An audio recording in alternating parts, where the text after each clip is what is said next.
Mutiara Hikmah Official, menyingkap hikmah di balik sunnah.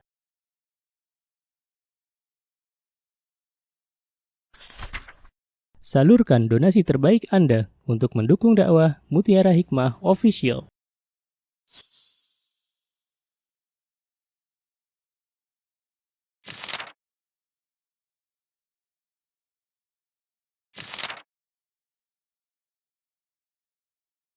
Mari kita ikut serta dalam pembebasan tanah wakaf untuk pembangunan Masjid Mutiara Hikmah.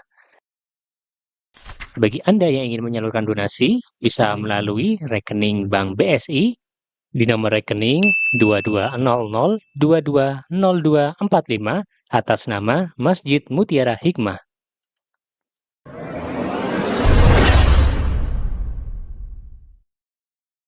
Baik ibu-ibu jamaah Majelis Taklim Tepekia Bunaya atau Majelis Taklim Sakinah yang saya cintai karena Allah, hari ini insyaallah kita akan belajar kitab yang sangat luar biasa jika kita dimampukan oleh Allah Azza wa Jalla untuk mengamalkannya. Hari ini insyaallah kita akan belajar Kitabul Adab karya Syekh Abdul Aziz Asy-Syalhub rahimahullahu taala. Dan tema untuk kajian kali ini adalah adab-adab buang hajat. Ibu-ibu yang berbahagia, materi tentang adab-adab buang hajat, saya yakin ibu-ibu bukan untuk pertama kalinya belajar. Nggih mboten? Nggih. Sudah pernah belajar sebelumnya. Kenapa kita belajar kembali? Karena terkadang ilmu itu kalau tidak diulang-ulang maka lupa. Apalagi terkadang kita pernah mendapatkan tema yang sama, judul yang sama, tapi kita belum diberikan kepahaman oleh Allah Subhanahu wa taala. Imam Asy-Syafi'i rahimahullahu taala, dan kita semuanya ya rata-rata pengikut mazhab Syafi'i. Beliau, ibu-ibu, Imam Syafi'i itu kalau belajar sesuatu diulang-ulang sampai 100 kali. Ibu-ibu kalau belajar sesuatu diulangnya berapa kali nggih? Nggak tahu berapa kali gitu ya.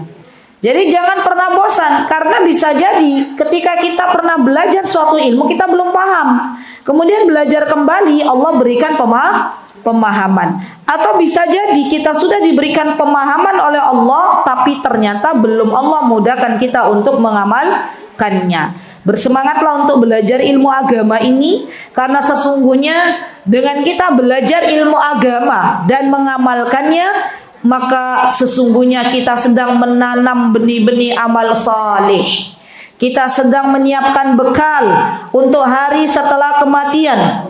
Kalau saya boleh tanya ibu-ibu, apakah sudah ada yang siap kalau nanti ya dipanggil oleh malaikat pencabut nyawa untuk kembali kepada Allah, sudahkah ada yang siap menyiapkan bekal? Belum. Ya. Kita semua akan berkata belum. Masalahnya kita check out dari dunia nggak ada yang tahu, Bu. Ya, malaikat bilang, ayo mau dicabut nyawanya, maksudnya kita mau nawar-nawar sebentar, malaikat mau ngaji dulu, gitu ya. Ngaji di TPQ ya bundanya 1 bulan sekali, ya masih lama, gitu ya. Kata malaikat sudah waktunya pulang, gitu ya. Check out ya. Ya sudah, orang yang sudah waktunya meninggal dunia tidak bisa dikedepankan ataupun diakhirkan. Maka sebelum waktunya datang, yuk bismillah. Kita belajar bersama-sama untuk bisa mengamalkan apa-apa yang kita dapatkan. Maka Islam ini adalah agama yang sempurna. Kenapa Islam ini agama yang sempurna, ibu-ibu? Karena Allah yang telah memberitahukan kepada kita bahwa Allah meridhoi agama Islam. Dan di antara bentuk kesempurnaan Islam, ibu-ibu, maka Islam mengatur segala sendi kehidupan manusia. Sampai dalam bab buang hajat, itu diatur. Mbah, buang hajat niko napa, Mbah? Simbah yang paling depan. Yo, Simbah, asmanipun sinten, Mbah? Bu Mujinem. Yuswanipun pinten? 70. Masya Allah. Simbah-simbah ki zaman dulu kadang ya salah nyebut umur. Ya. Kenapa? Akte wonten Mbah, akte. Oh, biasanya begitu. Mbah yuswanipun pinten, Mbah? Nggak tahu, kata ibuku waktu ibu saya melahirkan saya itu pas bapak nanam pohon pisang gitu ya. Loh, siapa yang tahu tuh pohon pisang usianya berapa? Ya, baiklah, kira-kira 70 lah ya, Mbah ya. Oke, Mbah, buang hajat nih kono apa, Mbah? Oke, napa, Mbah? Oh, Masya Allah, Mbahnya cerdas, Masya Allah. Allahumma barik. Membuang kotoran. Dan membuang kotoran, Mbah, di dalam Islam niko wonten tata caranipun. Ya, hari ini insya Allah kita belajar. Matur nuwun, Mbah, kasih hadiah sih Mbahnya nanti ya. Masya Allah, barakallah. Baik. Nah, ibu-ibu jamaah yang saya cintai karena Allah, maka di dalam Islam, subhanallah, kita diberitahu oleh baginda Nabi kita Muhammad sallallahu alaihi wasallam untuk tata cara buang hajat. Buang hajat itu biasanya kita kenal dengan BAK, buang air kecil, atau BAB, buang air besar. Nah, kenapa di dalam Islam diatur sedemikian rupa?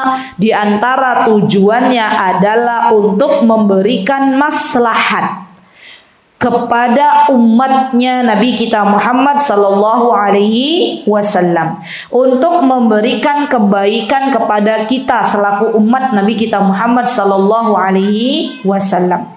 Jadi semua perintah dari baginda Rasulullah itu semuanya adalah untuk kebaikan kita. Maka di antara adabnya ibu-ibu yang pertama adalah hendaklah ketika kita mau BAB atau BAK kita menjauhi 3 tempat. Diingat-ingat ya Bu, jangan sampai kita BAB atau BAK atau anak laki-laki kita atau suami kita, jangan BAK dan BAB di 3 tempat ini. Ya, saya kira kalau ibu-ibu ini jarang nih, ya, BAB atau BAK di 3 tempat. Tapi kadang anak laki-laki yang belum pernah diajarkan oleh ibunya, belum pernah diberikan wejangan-wejangan mengenai tata cara buang hajat, ini biasanya sembarangan buang hajat. Pernah nggak Bu lihat anak laki-laki buang hajat di bawah pohon? Ustazah, jangankan anak laki-laki, orang gede juga banyak, gitu ya. Ya. Jadi suatu hari saya itu ini Bu, nganter keluarga, pengen tahu pasar kota gede. Ada keluarga kami datang itu pengen tahu pasar kota gede. Kami antar ke arah kota gede itu kan ada Masjid Gede Mataram nggih. Nah, pas parkir diarahkan sama tukang parkir, parkirnya di bawah pohon beringin. Nah, itu ibu-ibu tahu nggak? Pas saya buka pintu mobil, langsung kecium aroma yang wow, gitu ya. Aroma yang tidak enak gitu ya, menyengat. Aroma apa? Aroma air kencing. Ya, siapa yang kencing di situ? Wallahu taala alam. Ya, yang jelas itu aromanya bau kencing manusia, bukan bau kencing hewan. Ya. Dan disinilah subhanallah ibu-ibu, kenapa Islam mengatur? Karena kalau ya kita tidak belajar, maka yang ada ya orang-orang sembarangan dalam BAK atau BAB. Maka jauhilah 3 tempat, kata Rasulullah SAW. Apa 3 tempat itu? Rasulullah bersabda, ijtanibul mala'in ats-tsalatsa. Jauhilah 3 tempat yang terlaknat. Ya, 3 tempat ini dilaknat. Ya, artinya laknat itu dijauhkan dari rahmatnya Allah. Dan kalau kita tetap mendekati tempat tersebut, maka dikhawatirkan kita juga kena laknat.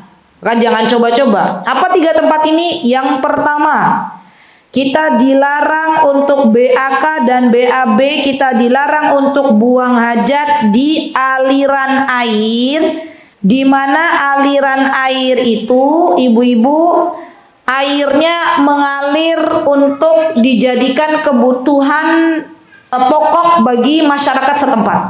Misal, contoh. Jadi ngalirnya tuh bukan ke arah laut gitu loh. Beda kalau kita ke Kalen itu kan ngalirnya langsung ke arah laut. Iya nggak ibu-ibu? Al-Mawaris itu misalnya ada mata air, kemudian di mata air itu ada semacam paralon-paralon, ya. Nah, kita dilarang untuk BAK dan BAB di aliran itu. Kenapa? Karena nanti airnya itu nyambung ke rumah-rumah, di mana nanti air itu digunakan untuk kebutuhan sehari-hari. Biasanya ini kalau di Indonesia di mana, Bu? Di area gunung, hutan, ya enggak? Nah, itu kan ada tuh paralon-paralon ya, ada mata air misalnya, itu nggak boleh kita BAK dan BAB di situ. Nanti ada pengecualian. Yang dibolehkan adalah aliran air, di mana nanti aliran airnya itu arusnya cukup kencang dan mengalir bukan ke arah pemukiman, tapi mengalir ke Kalen. Nah, itu boleh. Makanya zaman dulu itu ibu-ibu nun sewu sebelum ada toilet, ya orang-orang BAB BAK di mana, Bu? Pengalaman apa mboten? Enggak. Enggak. Ada ibu-ibu yang pengalaman ya? Ada, masa biyen zaman dulu kala ya. Ya, tapi sekarang sudah tidak ya. Malah ibu geli ya nanti ya. Alhamdulillah. Tapi yo ndak apa-apa, pernah mengalami ya. Sing tua-tua jari ini. Berarti si muda-muda nggak pernah ya? Sing tua-tua, yang tua-tua, walah anakku yo pernah, cucuku yo pernah. Ya. Baik. Yang kedua, Bu, waqari'atut thariq. Ini nggak boleh juga nih. Apa itu qari'atut thariq? Di pinggir jalan. Oh, di pinggir jalan orang banyak lewat, di situ BAK dan BAB. Ya. Kenapa nggak boleh? Karena akan mengganggu orang yang sedang berjalan. Ya, makanya tidak boleh. Nih nun sewu ya, Bu. Pernah dengar nggak nun sewu ada supir-supir mobil truk lah, mobil apalah, yang mereka itu kalau pas kebelet ya BAK atau buang hajatnya di pinggir jalan. Pernah? Padahal itu tidak boleh. Ya. Jadi yang namanya BAK atau BAB itu ada di tempat yang memang bukan yang dilarang. Ya, yang uniknya, Bu, belum lama ini saya diberitahu ya oleh seseorang ya, ini ada kejadian, ini udah bagus ya, masya Allah. Supir truk ini dia pengen buang hajatnya di Kalen yang berada di Piungan itu, Bu. Jadi dekat jalan tuh kan ada Kalen besar. Karena kebelet, ini kisah nyata ya. Karena kebelet, yang supirnya itu turun lupa handremnya lupa diteken. Jadi pas beliau ke bawah Kalen, truknya apa, Bu? Loncat. Ya. Loncat kemana? Ke Kalen. Subhanallah. Jadi memang masya Allah ya. Sekebelet-kebeletnya kita pastikan tempat untuk buang hajat itu aman. Dan pastikan yang di sekitarnya juga aman. Baik. Yang ketiga, wadil. Adil itu adalah tempat yang biasa dipakai untuk berteduh. Itu nggak boleh. Ada gazebo misalnya ya, di situ banyak biasanya orang nunggu, itu nggak boleh dipakai, di sekitarnya nggak boleh untuk buang hajat. Karena biasanya orang menunggu itu kan dia berdiri sejenak atau duduk sejenak. Termasuk di dalamnya juga nggak boleh ya BAK atau BAB atau buang hajat di bawah pohon. Karena zaman dulu pohon itu dijadikan sebagai tempat untuk berteduh. Apalagi kalau ada musafir, orang yang sedang dalam perjalanan dari tempat jauh di gurun pasir, mereka lihat ada pohon, pasti pohon itu digunakan untuk tempat beristirahat sejenak. Ya. Jadi ibu-ibu tolong sebagai ibu yang baik, ya kita berikan wejangan-wejangan ini kepada anak laki-laki kita. Ya, ibu yang baik akan menasehati anak laki-lakinya untuk tidak BAK sembarangan. Ya, ibu yang baik memberikan nasihat untuk anak laki-lakinya kalau habis BAK beristinja, cebok. Ya, dibersihkan. Karena subhanallah banyak kita melihat anak-anak laki-laki habis BAK sembarangan kemudian tidak beristinja.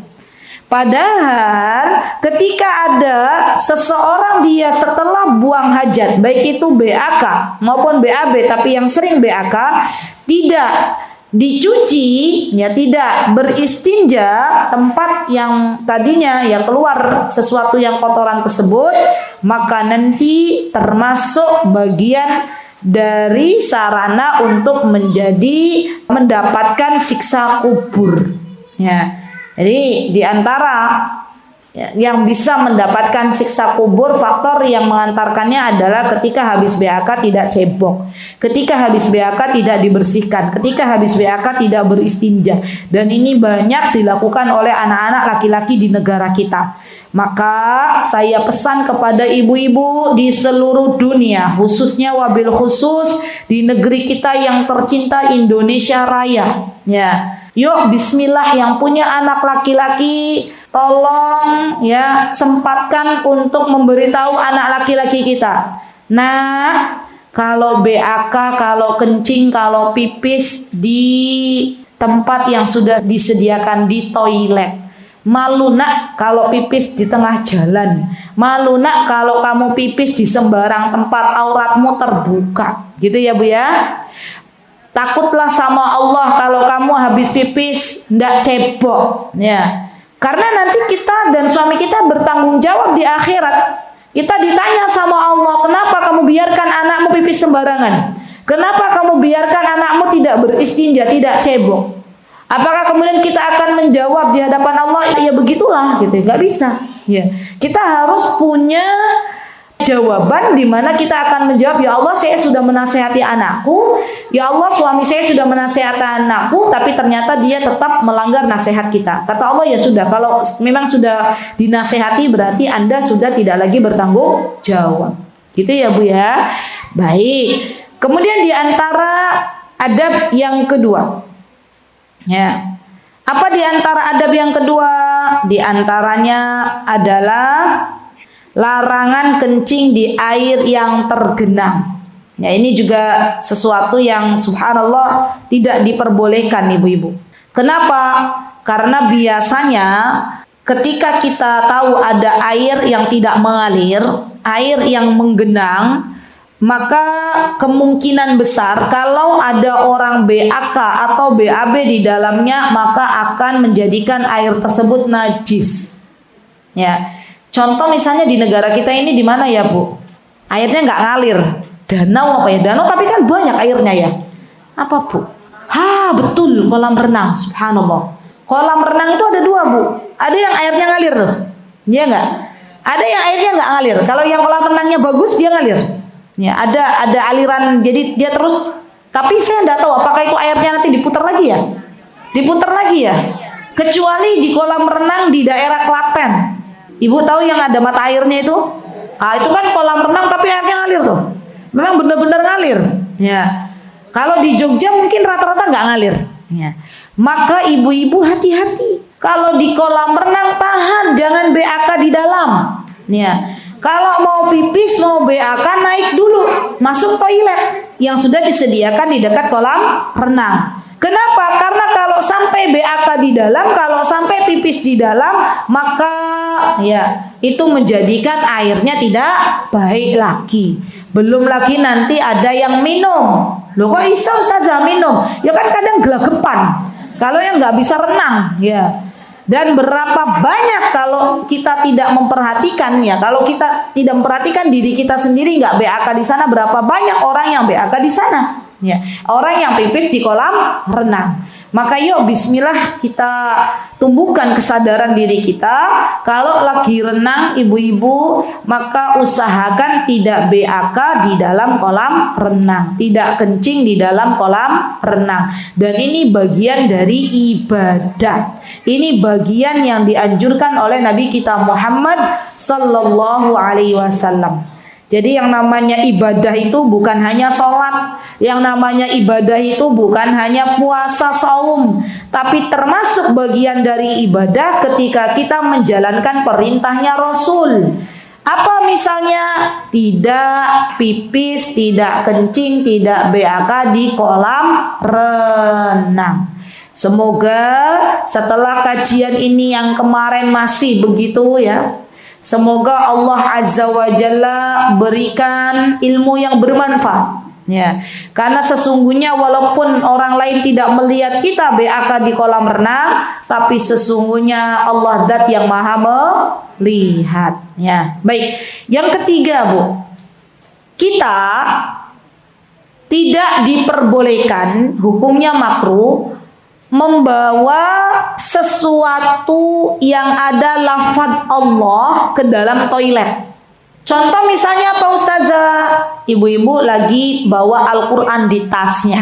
Al-Quran, ya mungkin karena pengen baca itu ya, lagi safar bawa Al-Quran di tasnya. Nah ingat tuh, kalau mau masuk toilet, maka Al-Qurannya dititipkan dulu ke penjaga toilet. Atau Al-Qurannya ditaruh di luar dulu. Jangan sembarangan dibawa ke toilet. Kalau ada pertanyaan, gimana Ustazah zaman sekarang itu kan kita nggak lagi misalnya kemana-mana ya nggak mau ribet, nggak mau bawa Al-Quran, tapi kita baca Al-Quran dari aplikasi HP, gitu ya. Itu boleh nggak kalau HP-nya dibawa ke toilet, gitu ya pertanyaan ibu-ibu ya. Masalahnya kalau HP-nya saya taruh di luar, saya pulang, saya keluar dari toilet sudah wassalam, HP-nya nggak tahu kemana. Padahal niatnya karena di dalamnya ada ayat-ayat Al-Quran. Maka kata para ulama, kalau ada aplikasi Al-Quran di dalam HP kita, diperbolehkan untuk kita bawa ke toilet dengan syarat ditutup dulu aplikasinya. Ya, ditutup dulu. Karena kita kadang lupa ibu-ibu, ya masih muncul ayat Al-Quran di layar HP, kita bawa ke kamar mandi, ya ditutup dulu aplikasinya. Baru setelah itu kita masukkan HP kita ke tas kita masing-masing, tasnya dibawa ke toilet, itu boleh. Ya. Dan subhanallah ibu-ibu, ini adalah bagian dari mengagungkan Allah Subhanahu wa Ta'ala. Maka kita kalau ada sesuatu yang berkaitan dengan lafdzul jalalah, lafdzul jalalah itu ada tulisan Allah, baik di dalam Al-Quran maupun di dalam buku-buku catatan ibu-ibu ada tulisan Bismillahirrahmanirrahim. Ibu-ibu mau ke toilet, sebaiknya bukunya tidak ikut dibawa ke toilet. Ya, dan biasanya kalau Al-Quran yang kita tinggal di luar, buku yang kita tinggal di luar, itu biasanya nggak hilang. Ya, jarang orang mau.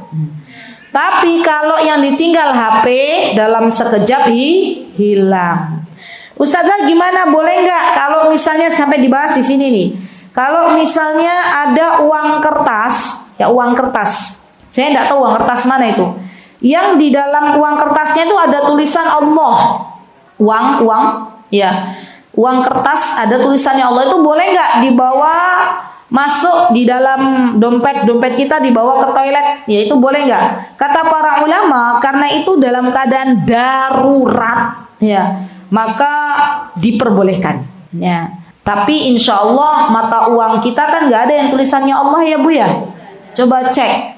Yang ada gambar apa Bu? Pahlawan. Alhamdulillah pahlawannya ya pahlawan yang di situ tidak ada lafdzul jalalah. Maka boleh uang-uang kertas kita dibawa ke toilet. Ya. Atau misal begini Bu, bukan hanya uang kertas. Ibu punya logam emas batangan. Kan zaman sekarang tuh logam emas kan bisa diukir-ukir tuh. Iya nggak Bu? Diukir dengan Ka'bah lah, diukir dengan Allah gitu kan ya, tulisan.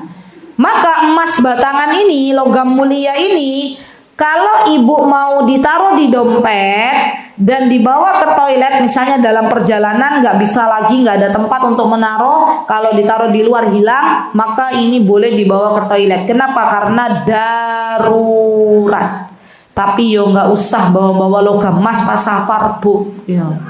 Zaman sekarang itu unik ya, Masya Allah. Anak-anak muda zaman sekarang yang sudah invest ke emas, itu mereka kalau ke luar negeri, kalau ke Mekah, ke Madinah, mereka lebih senang bawa emas, ya, daripada bawa ATM. ya, daripada bawa uang. Orang kita jadul ya, kita nih, kita lebih enak bawa real kalau mau umroh, gimana Bu? Padahal uang rupiah pun di sana laku. Ya, alhamdulillah. Baik, yang keempat, ya, adanya larangan menghadap dan membelakangi kiblat. Ini larangan, ya. Rasulullah SAW bersabda, "Idza ata ahadukumul ghaid fala yastaqbilal qiblata wa la yuwalliha dhahrahu syarriqu aw gharribu." Atau di dalam hadis lain, "Fala tastaqbilul qiblata wa la tastadbiruha bi baulin wala ghaid walakin syarriqu aw gharribu." Nih ibu-ibu tolong diperhatikan. Di sini ada lafaz, apabila salah seorang di antara kalian buang hajat, maka janganlah ia menghadap ke arah kiblat. Kalau di bawah buang hajat, baik hajat kecil maupun hajat besar, BAK atau BAB, maka janganlah kalian menghadap kiblat atau membelakanginya, tetapi ya, menghadaplah ke arah timur atau barat. Ibu-ibu bingung enggak? Kepripun taus? Katanya nggak boleh menghadap kiblat, nggak boleh membelakangi, tapi kok disuruh menghadap timur dan barat? Gitu ya Bu ya? Gini Bu, ya ini biar kalau ketemu hadis ini Ibu nggak pusing, ya. Kita warga 62, warga Indonesia Raya ini, ya, kalau mau menghadap kiblat arahnya kemana Bu? Ke arah barat, ya enggak? Untuk warga Madinah, kiblatnya mereka itu bukan ke arah barat, ya, ke arah mana? Ke arah selatan. Jadi bukan ke barat seperti kita. Maka ketika Rasulullah SAW mengatakan hadaplah ke arah barat atau selatan, maksudnya adalah tidak menghadap dan membelakangi Ka'bah. Dan aturan ini ibu-ibu ya awalnya dikhususkan bagi para sahabat yang sedang buang hajat di luar ruangan awalnya. Misalnya di mana Ustazah? Zaman dulu kan belum ada ibu-ibu kamar mandi secanggih ini.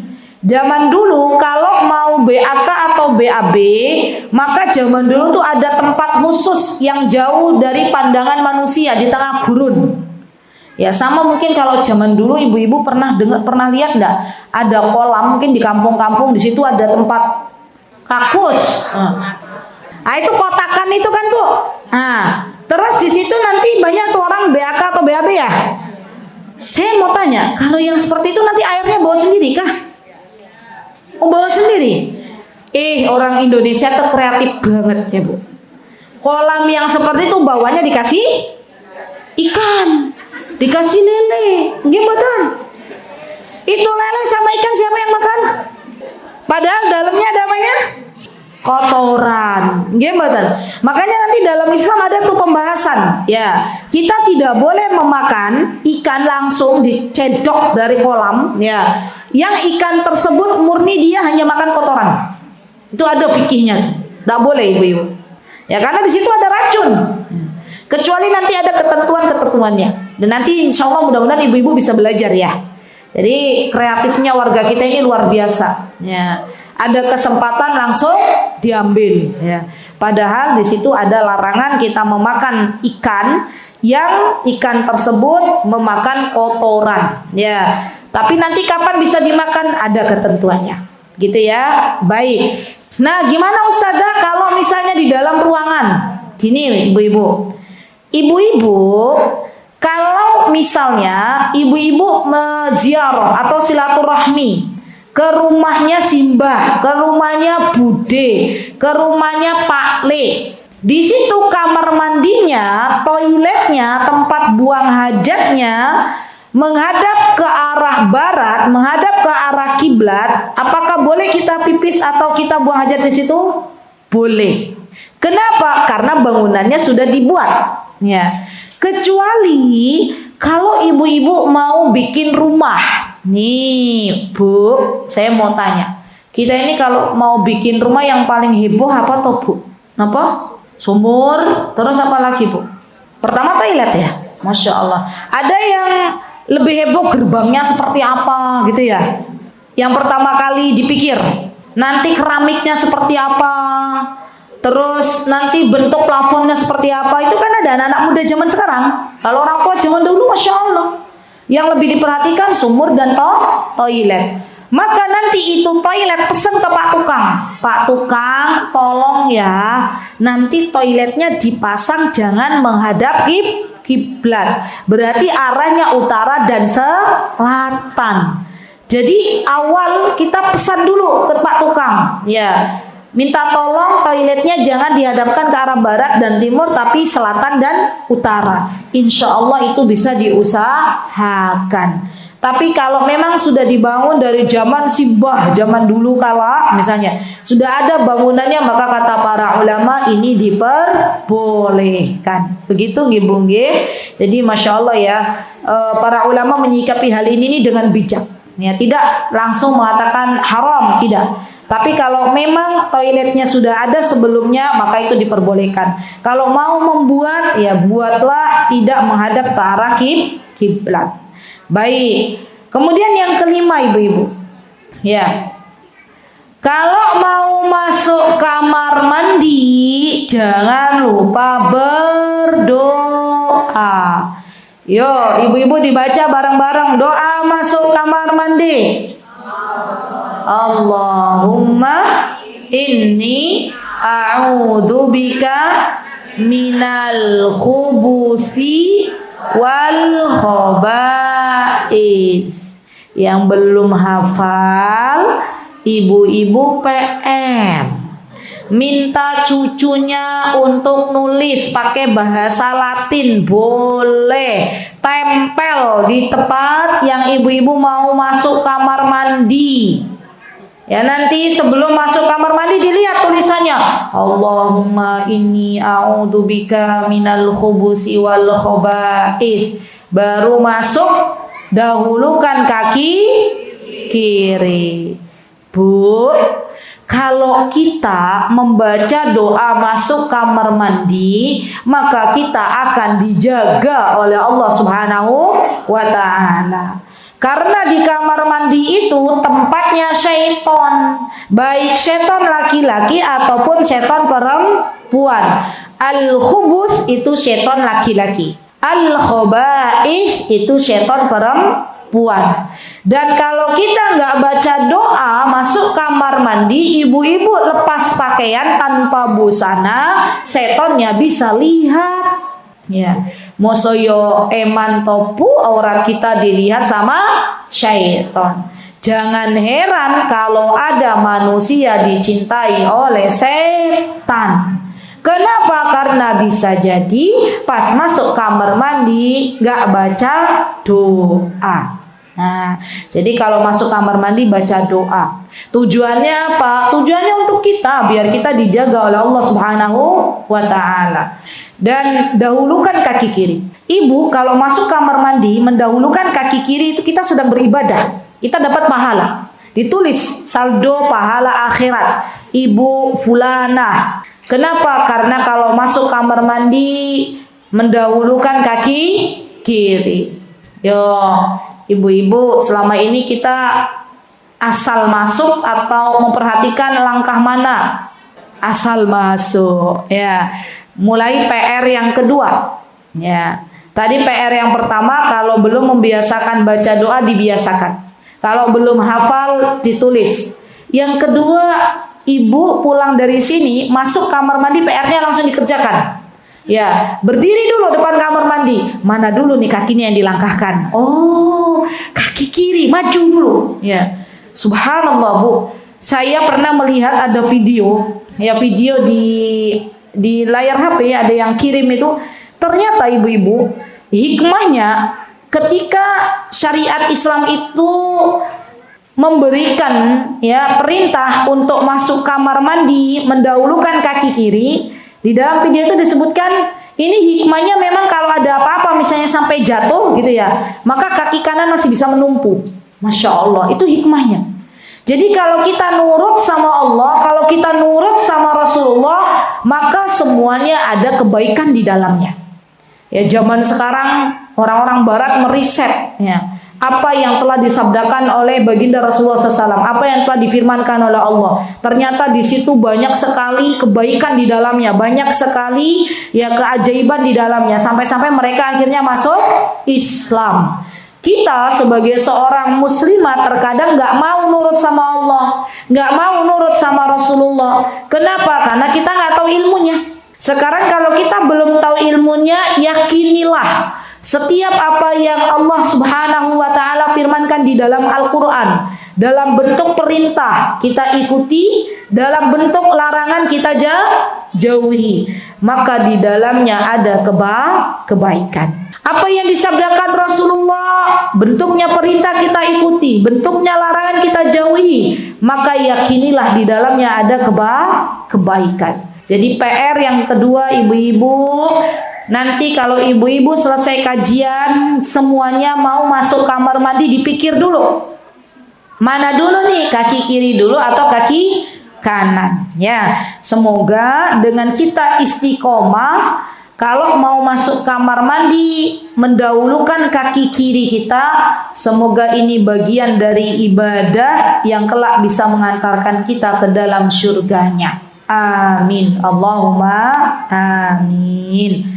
Baik, yang keenam, menutup diri ketika buang hajat. Ya, ini adalah adab nabawi. Rasulullah telah memberikan petunjuk kepada umat beliau agar menutup diri ketika membuang hajat. Maksudnya bagaimana, ibu-ibu? Ya, zaman dulu orang kalau mau buang hajat itu bisa di sembarang tempat. Maka ketika buang hajat di sembarang tempat tanpa ada kain yang menutupinya, itu bisa terlihat auratnya. Alhamdulillah zaman kita sekarang sudah ada toilet-toilet yang tertutup. Maka hendaklah ketika kita mau BAK atau BAB buang hajat, hendaklah di tempat yang tertutup. Tinggal PR-nya zaman sekarang ini kaum laki-laki yang kadang BAK sembarangan dan tidak ditutup, ya, sehingga auratnya bisa terlihat. Begitu ya ibu-ibu, Masya Allah, ini banyak PR-nya ya. Dan kita doakan semoga kaum laki-laki yang ada di negara kita, negara Indonesia Raya ini, diberikan petunjuk oleh Allah Subhanahu wa Ta'ala, terutama ketika mereka akan buang hajat ya. Semoga Allah Azza wa Jalla memudahkan mereka untuk mengikuti apa yang disabdakan oleh Nabi kita Muhammad sallallahu alaihi wasallam. Baik, yang ketujuh. Yang ketujuh tuh, Bu. Kencing sambil berdiri dan jongkok. Maksudnya gimana? Ya. Kencing itu asal muasalnya hukumnya adalah sambil jongkok. Ibunda Aisyah radhiyallahu anha mengatakan, barang siapa yang menceritakan kepada kalian bahwa Rasulullah kencing sambil berdiri, maka janganlah kalian membenarkannya. Tidaklah beliau kencing melainkan sambil jongkok. Jadi zaman dulu tuh belum ada toilet duduk, Bu. Ya. Zaman dulu kalau mau kencing itu jongkok. Zaman sekarang masih ada nggak toilet jongkok? Masih. Bahkan sebagian ibu-ibu udah ada toilet duduk. Biasanya kalau di toilet umum ya, itu kan ada pilihan tuh. Ada toilet duduk, ada toilet jongkok. Saya lihat kalau ibu-ibu kalau pas lagi umroh gitu ya, misalnya di ruang makan hotel, di toilet di ruang makan itu kan ada toilet umum. Itu saya perhatikan biasanya orang Indonesia itu lebih memilih toilet jongkok. Ya, saudara-saudara kita dari Eropa, ya dari luar Indonesia itu biasanya lebih memilih toilet yang duduk. Ya, tapi ya monggo, enggak apa-apa, silahkan. Ya. Dan kalau memang kita pengen mengikuti sunnahnya Rasulullah SAW, maka ambillah toilet yang jongkok. Karena Rasulullah SAW ketika beliau BAK, maka beliau pun jongkok. Ya, subhanallah. Nah, kenapa di sini tidak boleh kencing itu sambil berdiri? Katanya di sini karena biasanya ya percikan air kencingnya akan mengenai tubuh dan pakaiannya. Maka yang pertama kali yang namanya kencing itu kalau bisa jongkok maka harus jongkok. Kapan diperbolehkan kencing sambil berdiri? Ada beberapa syarat. Yang pertama, aman dari terkena percikan najis. Yang kedua, aman dari pandangan orang. Jadi asal muasalnya kencing itu apa, Bu? Jongkok, bukan berdiri. Ya. Kapan boleh berdiri kalau nggak ada tempat toilet jongkok? Ya. Ibu-ibu zaman sekarang itu kalau buat kaum laki-laki kan ada tuh tempat non sewu, tempat buat kencing buat berdiri ya. Maka coba dilihat, dicek kalau memang ada toilet yang jongkok, ambil toilet yang jongkok. Ya, jangan ikut-ikutan orang barat. Memang budaya kencing berdiri ini asalnya dari sana, dari barat. Kita orang Indonesia ikut-ikutan. Padahal budaya Indonesia dari zaman dulu nenek moyang kita kalau kencing sambil jongkok. Subhanallah. Jadi ibu-ibu melestarikan budaya itu diperbolehkan jikalau tidak bertentangan dengan syariat. Ya kayak tadi kencing jongkok itu budaya kita, maka lestarikan. Yang seperti ini dilestarikan. Jangan ikut-ikutan orang-orang barat. Orang-orang barat itu mereka budayanya bukan berasal dari Nabi kita Muhammad sallallahu alaihi wasallam. Ya. Baik, yang kedelapan, larangan menggunakan tangan kanan ketika buang hajat. Maksudnya begini, ya, ketika kita mau beristinja, maka gunakanlah tangan kiri.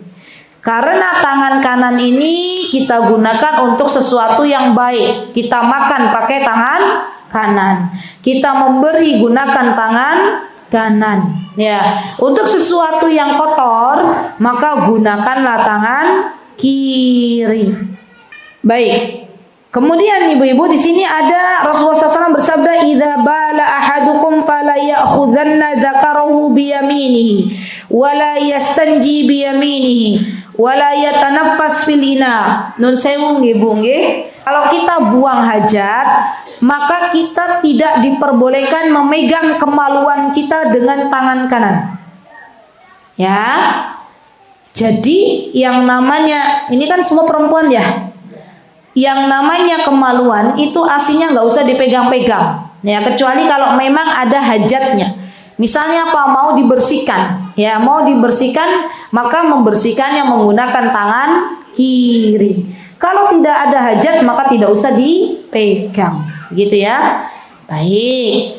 Kemudian di sini ada larangan juga ibu-ibu untuk meniup, ya, atau menghembuskan napas di dalam bejana air. Ada 3 larangannya. Yang pertama tadi, ya, memegang kemaluan dengan tangan kanan. Yang kedua, beristinja dengan tangan kanan. Yang ketiga adalah menghembuskan napas di dalam bejana air. Jadi ibu-ibu kalau minum ada air di dalam gelas itu nggak boleh kita napas di dalamnya, atau kita mengeluarkan napas, ya, itu tidak diperbolehkan. Ataupun meniup, itu juga nggak boleh. Meniup itu kan mengeluarkan napas. Kita orang Indonesia kalau ada sop panas mau nulangin cucunya, biasanya apa Bu? Ditiup-tiup. Ben cepet dingin, biar cucunya bisa segera makan. Maka itu adalah sesuatu yang dilarang. Nanti ada hikmahnya, ya. Hikmahnya adalah sesuatu yang kita keluarkan dari mulut kita, ya, tidak bagus, tidak baik jikalau kita telan kembali. Baik, yang ke-9 ibu-ibu, bahwa yang namanya istinja, ya, atau istijmar itu diperintahkan setelah kita buang hajat, ya. Masya Allah, ya, Islam itu agama yang mengatur sampai sedemikian rupa ibu-ibu. Dan istinja bagi warga Indonesia Raya, bagi kita yang di sini banyak air, itu biasanya menggunakan air. Gimana Bu? Ada nggak ibu-ibu di sini yang hadir istinjanya sudah nggak pakai air? Wonten? Nggak ada. Pakai tisu. Padahal airnya banyak di rumah. Ya. Kita biasanya orang Indonesia ini suka pakai air. Malah kebingungan kalau nggak ada air, ya ibu-ibu, ya. Ya, orang Indonesia itu malah terkadang, ya ibu-ibu, saya pernah tuh bimbing jamaah. Ya. Suatu hari beliau cerita ke saya, "Ustazah, alhamdulillah, ya, pas umroh ini nggak pakai transit. Kata beliau pernah transit di sebuah negara, di mana negara tersebut menggunakan toiletnya toilet bersih, toilet kering. Ya, pas habis BAK bingung, kok nggak ada air katanya, ya, adanya tisu. Ya, ibu-ibu orang yang nggak biasa pakai tisu, biasanya pakai air, padahal boleh nggak pakai tisu? Boleh, itu kan alat untuk beristinja. Tapi karena kita terbiasa pakai air kayaknya kurang afdol. Makanya orang Indonesia itu coba dilihat. Ya, orang Indonesia itu biasa suka bawa air digendul, di botol. Kenapa? Untuk beristinja. Ya. Sampai-sampai ibu-ibu, subhanallah ya, subhanallah. Saya pernah ya berjumpa dengan salah satu jamaah haji, yang kemana-mana bawa bidet. Apa tuh namanya? Bidet. Namanya bidet ya. Diisi air, ya. Dimana di situ nanti dia memang sudah siap-siap. Kalau pas nggak ada air dari bidet itu nanti ada airnya, bisa buat beristinja. Namanya bidet kan ya. Nah, itu khusus untuk ibu-ibu biasanya kalau mau keluar negeri, ya mau traveling, apalagi ke negara-negara yang di sana pakai toilet bersih, ya negara-negara non Muslim. Nah itu biasanya bawa bidet tuh. Nanti dilihatlah di Google bidet gitu ya. Nanti muncul gambarnya. Jadi itu nanti memang khusus buat beristinja. Ya, baik. Nah, ibu-ibu boleh nggak beristinja pakai batu? Boleh. Nah, kok bisa? Oh, iya, memang itu ajaran dari Nabi kita Muhammad SAW. Kalau nggak ada air boleh pakai batu. Kalau ada air pakai batu boleh nggak? Boleh. Tapi saya yakin 100% orang Indonesia nggak mau pakai batu kalau masih ada air. Ya. Dan pakai batunya nggak terlalu lancip ya ibu-ibu. Loh, memang ya. Pakai batu itu batu yang memang aman untuk kita beristinja. Ada batu lancip ibu gunakan untuk beristinja. Ya, setelah beristinja luka-luka, baret-baret. Ya, jangan salahkan ya. Kenapa ibu ngambil batu yang lancip? Ya, ambil batu yang bulat. Boleh nggak Us? Saya mau coba-coba. Ya, pengen menjalankan sunnahnya Rasulullah. Ya, ada air tapi pakai batu. Boleh. Ya, silahkan. Dapat pahala. Berapa jumlahnya ibu-ibu? Jumlahnya ganjil. Ya. Kalau satu belum bersih, 3. 3 belum bersih, berapa Bu? 5. 5 belum bersih, 7. Ya. Dan bolehnya kita menggunakan pengganti air dan batu, yaitu misalnya apa? Tisu. Itu boleh. Atau kain. Ya. Kalau yang sudah kan ada tuh zaman sekarang ya apa namanya zero wash yang nggak sudah pakai tisu-tisuan lagi. Pakainya kemana-mana bawa kain bersih kayak sapu tangan zaman dulu itu loh Bu. Nah itu bisa nggak digunakan untuk beristinja, untuk membersihkan kotoran ketika kita selesai buang hajat? Boleh. Ya. Jadi sesuatu yang bisa menggantikan air dan batu itu diperbolehkan dengan syarat ya. Yang tidak boleh itu ada 3 lagi. Apa saja yang tidak diperbolehkan kita untuk beristinja? Yang pertama kita dilarang untuk beristinja dengan tulang. Itu nggak boleh. Ya. Ibu nggak ada kerjaan, ada tulang di rumah buat istinja. Ya. Itu nggak boleh. Kenapa? Karena tulang ini makanannya saudara kita yaitu bangsa jin. Ya. Ojo rebutan karo jin. Ya. Baik, yang kedua, ibu-ibu nggak boleh beristinja dengan kotoran, nggak boleh. Subhanallah. Jadi Islam itu agama yang luar biasa ya.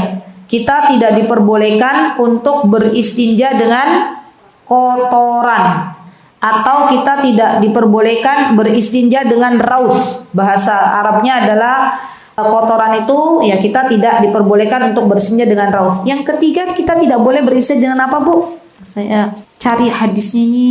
Dengan apa? Betul. Kita tidak diperbolehkan beristinja dengan makanan.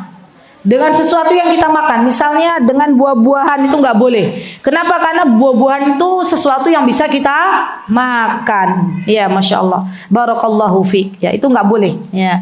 Baik. Kemudian di sini nah ini ada nih, dimakruhkan beristijmar dengan menggunakan tulang dan kotoran hewan yang telah kering. Kotoran hewan itu tidak diperbolehkan. Kalaupun kering boleh nggak Ustazah? Nggak boleh juga sama. Ya. Kenapa? Karena kotoran hewan bukan untuk membersihkan najis. Ya. Tapi kotoran hewan bisa dijadikan pupuk dengan syarat hewannya, dagingnya boleh dimakan. Nih ibu-ibu, nggak semua kotoran hewan tuh bisa dijadikan pupuk. Ya. Kotoran hewan yang bisa dijadikan pupuk kapan? Bolehnya kalau daging hewannya boleh dimakan. Karena itu nggak najis, tapi hanya kotor saja. Ibu mau nanam tanaman organik, ya pupuknya pakai nun sewu kotoran kambing. Parang apa mboten? Pareng. Ibu mau nanam tanaman organik, pupuknya nun sewu pakai kotoran meong, kotoran kucing. Boleh napa mboten? Boten, yang ada nanti baunya luar biasa. Ya. Kenapa? Karena itu najis. Ya, ibu-ibu yang memelihara kucing hati-hati ya. Kotoran kucing itu najis. Ya, kotoran ayam Ustazah najis napa mboten? Ndak najis tapi kotor. Sesuatu yang bisa dimakan dagingnya kotorannya nggak najis tapi kotor. Moso yo ono mau berlama-lama dengan kotoran ayam. Kan kita nggak ada ya Bu ya yang mau ya. Tapi nggak najis. Ya, kotor saja. Ya. Tetap walaupun kotor ya kita tetap tidak akan berdekat-dekatan. Baik. Setelah kita tahu disunahkan beristijmar dengan menggunakan batu boleh ya. Dan yang tidak boleh adalah larangan dan dalam keadaan hitungan ganjil ya. Maka di sini Rasulullah SAW mengatakan idastajmara ahadukum falyastajmir witron. Kalau kita mau buang hajat maka beristinja dengan bilangan ganjil. Oh iya. Adanya larangan juga terakhir ibu-ibu, kalau kita sedang di kamar mandi kita nggak boleh banyak bicara, apalagi sambil nyanyi-nyanyi. Ya, ada yang memang Ustazah sambil nyanyi-nyanyi ada. Ya, ada orang mungkin ya cita-citanya dulu mau jadi artis nggak kesampaian. Ya. Nyanyi di kamar mandi, karaokean, subhanallah. Kenapa karaokean kayaknya ya itu godaan seton. Kalau saya nyanyi di kamar mandi itu suaranya jadi ngebas. Ya. Itu mboten pareng, enggak boleh. Biasanya anak pondok ini yang saya sering temui anak pondok itu kan biasanya kamar mandinya atasnya bolong ya Bu. Pernah nggak ibu-ibu mondok di pondok tradisional? Saya dulu pernah begitu. Jadi tempat airnya tuh panjang memanjang, nanti dibatasi dengan tembok tapi atasnya bolong. Ya, itu biasanya anak pondok zaman saya dulu mondok itu sering ngobrol saut-sautan. Ya, lagi ngapain? Lagi mandi. Bagian mana yang dicuci tangan? Gitu ya. Itu kurang kerjaan anak-anak pondok itu memang, masya Allah. Dan itu nggak boleh. Ya, apalagi cari ide di kamar mandi itu juga nggak boleh ibu-ibu. Emang ada cari ide di kamar mandi ada orang. Ya, nun sewu nggih Bu nggih. Laki-laki nih sambil ngerokok sambil buang hajat katanya sambil cari ide. Ketahuilah bahwa itu godaan setan ya. Nyari ide itu bukan di kamar mandi. Nyari ide itu dengan kita meminta kepada Allah, salat ya, cari ide, minta sama Allah, ya Allah berikanlah hamba ide-ide yang brilian, yang bagus, bukan malah berlama-lama di kamar mandi. Karena kita diperintahkan oleh Allah Subhanahu wa taala memang tidak berlama-lama di kamar mandi. Kalau ada keperluan boleh nggak Ustazah? Boleh, hanya sekedarnya saja. Ibu mau luluran, secepatnya luluran, setelah itu selesai sudah. Ya. Karena biasanya para wanita itu ya ibu-ibu ya subhanallah, kalau di kamar mandi banyak yang lama atau sebentar? Ngapain di kamar mandi? Berendam, luluran gitu ya.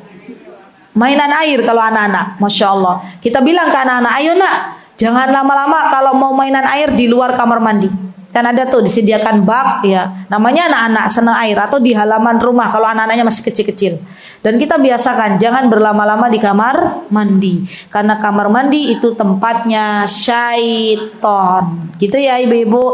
Ustazah suami saya itu loh kalau di kamar mandi lama banget. Yuk kita bilang, Pak tadi habis ngaji. Kata Ustazah kalau di kamar mandi nggak pakai lama. Ya, semoga dengan ini kita diselamatkan oleh Allah Subhanahu wa taala dari godaan setan. Ya. Baik ibu-ibu yang saya cintai karena Allah, alhamdulillah ya kita selesai membahas tentang buang hajat dan PR-nya ada berapa? Ada 2, masya Allah, dikerjakan. Semoga Allah Subhanahu wa taala memberikan kepada kita ilmu yang bermanfaat. Jangan lupa dikerjakan juga sunnah-sunnahnya. Semoga dengan kita mencintai sunnah-sunnah Nabi kita Muhammad SAW, semoga Allah Azza wa Jalla angkat derajat kita di dunia dan di akhirat. Amin. Allahumma amin. Itu yang bisa saya sampaikan. Jikalau ada yang benar tentunya datang dari Allah Subhanahu wa taala. Jikalau ada kesalahan datang dari saya pribadi, saya mohon maaf yang sebesar-besarnya. Aqulu qouli hadza wa astaghfirullah li wa lakum wa akhiru da'wana alhamdulillahi rabbil alamin. Wassalamualaikum warahmatullahi wabarakatuh. Mutiara Hikmah Official, menyingkap hikmah di balik sunnah.